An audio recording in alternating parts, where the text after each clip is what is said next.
Ito ang aktual na paghuli ng mga tauhan ng Municipal Environment and Natural Resources o MENRO sa isang unggoy sa Santa Cruz, Quipayo sa bayan ng Calabanga, Camarines Sur. Ayon kasi sa barangay, pagala-gala daw kasi ito sa lugar at naging agresibo na nagdala ng takot sa mga residente. Mas dumoble pa ang pangamba ng mga residente dahil daw sa paglalaway ng unggoy.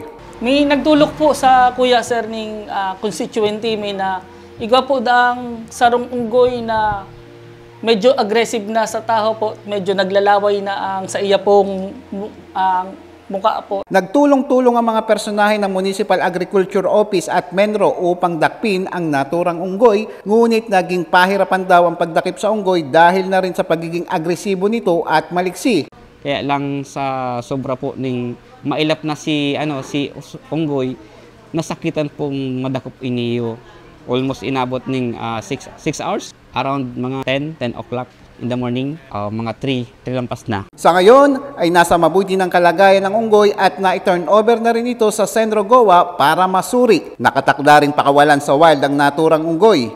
Nagpapatuloy din ang investigasyon ng MENRO Calabanga kung sino ang nagmamay-ari ng naturang unggoy.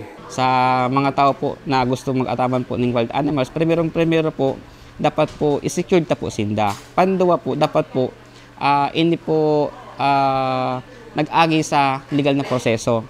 Kasi po may mga documents po ni dapat na kumpletohon. Asin po, isip-isipon ta po na kung ang wild animals po atamanon ta, mawawala instinct niya na pagiging wild na dapat hindi po or sinda naka-star duman sa wild area. Eli Balbin, CSN.